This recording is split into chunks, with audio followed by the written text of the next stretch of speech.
ꯑꯩꯈꯣꯏꯒꯤ ꯃꯅꯤꯄꯨꯔꯗ ꯍꯧꯖꯤꯛ ꯑꯣꯄꯔꯦꯠ ꯇꯧꯔꯤꯕ ꯌꯥꯝꯅ ꯀꯟꯅ ꯑꯣꯄꯔꯦꯠ ꯇꯧꯔꯤꯕ ꯑꯗꯨꯒꯨꯝꯕ ꯁꯤꯚꯤꯜ ꯁꯣꯁꯥꯏꯇꯤ ꯑꯣꯔꯒꯅꯥꯏꯖꯦꯁꯟ ꯃꯌꯥꯝꯒꯤ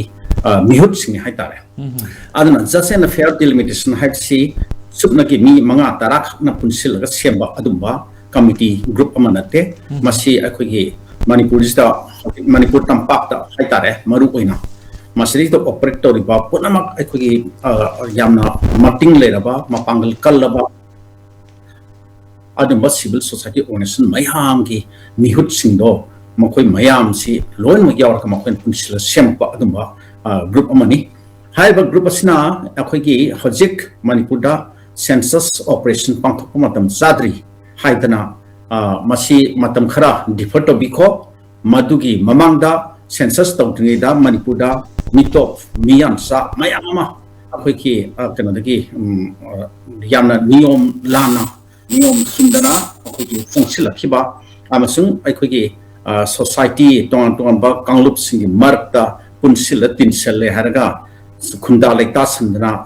ꯂꯩꯁꯤꯟꯈ꯭ꯔꯤꯕ ꯃꯌꯥꯝꯁꯦ ꯃꯁꯛ ꯈꯪꯗꯣꯛꯂꯒ ꯃꯈꯣꯏꯗꯨ ꯃꯁꯥ ꯃꯁꯥꯒꯤ ꯃꯔꯝꯗ ꯊꯥꯗꯣꯛꯈꯤꯅꯅꯕ ꯍꯜꯍꯟꯈꯤꯅꯕ ꯑꯗꯨꯝꯕ ꯄ꯭ꯔꯣꯁꯦꯁ ꯍꯥꯟꯅ ꯄꯥꯏꯈꯠꯈꯣ ꯑꯗꯨꯅ NRC ꯍꯥꯏꯁꯦ NRCꯁꯤ National Register of Citizens masi hana implement mapung phan to bikho aduga asimak natragana manaba mechanism ama puthokle hairga Manipur da sangsilakhiba aduba akhoi mito miamcha haibati ngasagi illegal immigrant hairising se illegal immigrant sing se kadai dagi no karom dagi no haibadudi akoina loin khangnar bu wakhunga tani Myanmar dagi sanglakhiba mayam sima leire ꯃꯌꯥꯝꯅ ꯃꯌꯦꯛ ꯁꯦꯡꯅ ꯂꯩꯔꯦ ꯑꯗꯨꯒ ꯑꯇꯣꯞ ꯑꯇꯣꯞꯄ ꯑꯩꯈꯣꯏꯒꯤ ꯌꯨꯝꯂꯣꯟꯅꯕ ꯏꯟꯗꯤꯌꯥꯒ ꯌꯨꯝꯂꯣꯟꯅꯕ ꯂꯩꯕꯥꯛꯁꯤꯡ ꯁꯦ ꯈꯨꯗꯝ ꯑꯣꯏꯅ ꯕꯪꯒ꯭ꯂꯥꯗꯦꯁ ꯍꯥꯏꯔꯁꯨ ꯌꯥꯔꯦ ꯑꯗꯨꯒ ꯑꯇꯩ ꯑꯇꯩ ꯀꯗꯥꯏ ꯀꯗꯥꯏꯗꯒꯤ ꯍꯥꯏꯖꯤꯜꯂꯛꯄ ꯂꯩꯔꯝꯕꯁꯨ ꯌꯥꯏ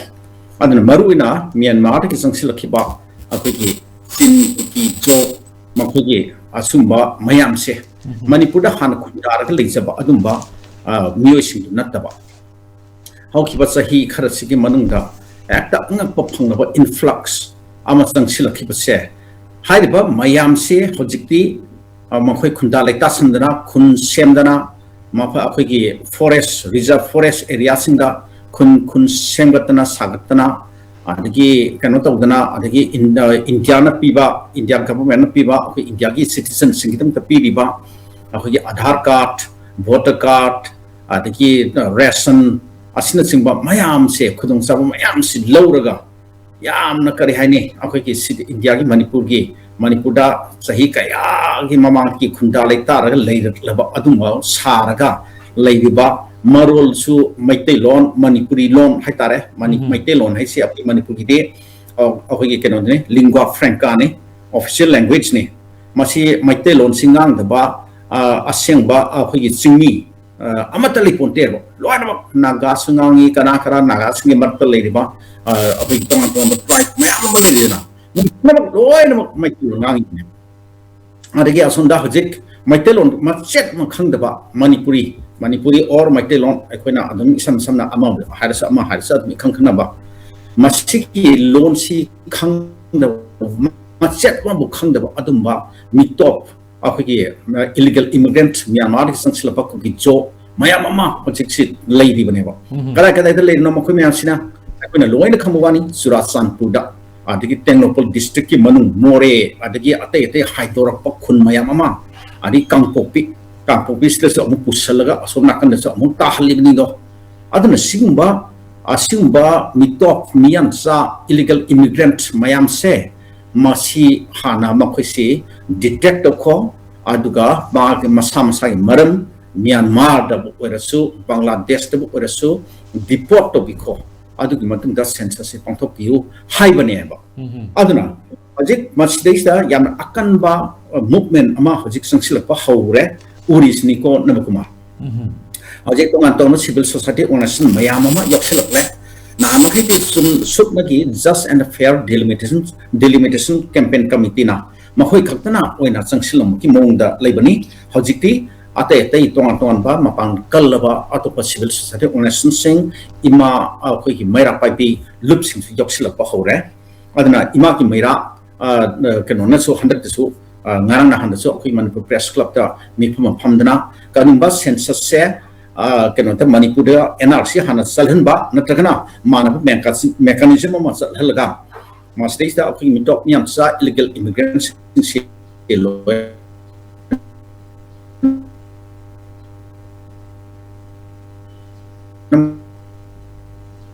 masa khangko person boycott to ne hai na phire ma lok thok ga lady sine ba akoi yamna akoi sakna da bi hoji akoi ngang ta fire brand oiba atumba akoi ima suzata na ga hai da sine ba asuna sigum bagi phibam leidingai mar ta nampu hapfuda census operation pangtok ta ya de na torok lagati madu yamna sathiba nuai ta thungko pam thungko mayama thokani hai hanya lete adana adakana hojik akhoi leibiriba akhoi Manipur leingak ki PR gi matungda anuba lakpa tha ahum mu phajilakaba kenosi akhoi tha ani ahum sangsilak kadorba kenosi da anuba leingak sigi lusing purel obiriba Chief Minister Honorable akhoi Khemsan Yunam Khemsana lusing ba mahaki akhoi Minister Mangagi masamuk tharaga cabinet asina athu matamda warep amad lawraga kenoda hojik okay census operation se matam kharati photo kisi aduga hojik NRC natragna atopa manaba mechanism ma puthona nabdi adugi matamda ningti sena phajna khana bi de haraga tawna bi adum order ma warep ma hek lawtringai dine nab kumar apai irang se adam hen council kani habasi ma ai hajaningi aduna masdej da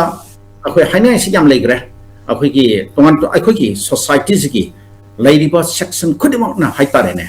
masi wakham se lung khumhum thokne masi sukna ki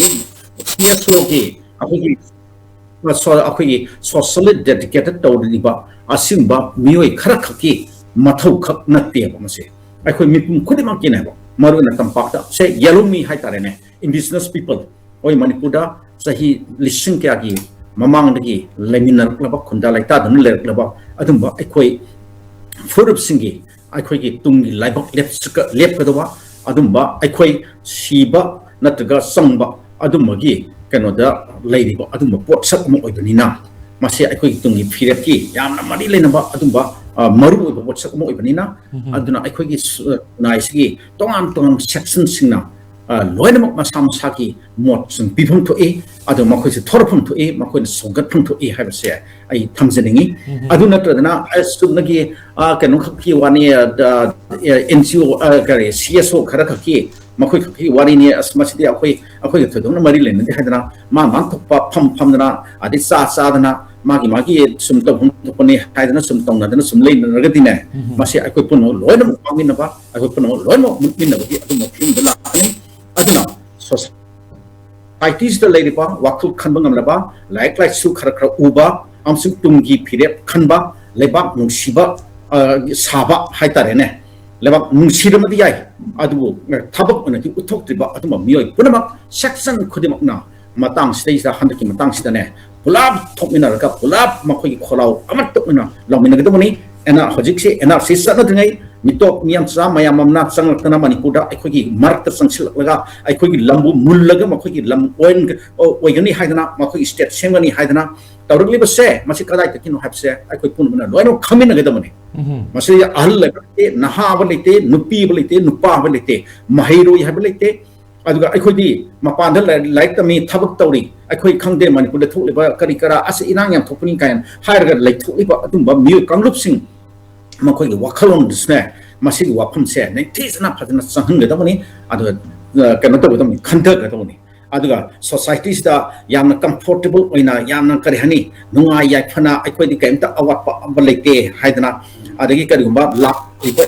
income khadana kari na ma tolo obi yai lenga ki thabak to bi yai adik private firm gi thabak to bi yai achu suba adumai tawre harga akhoi di punsi se wa dramni ka kan khalga le ban akhoi punam su nongmati nakhoi su hayeng akhoi na sina phibum sina tarak to mudar nakhoi su loinam yagdorni aduna hojik nakhoi nungai din sokte ka kan khan mado madu yaroi aduna nakhoi su thoro nakhoi mor pigel ne habse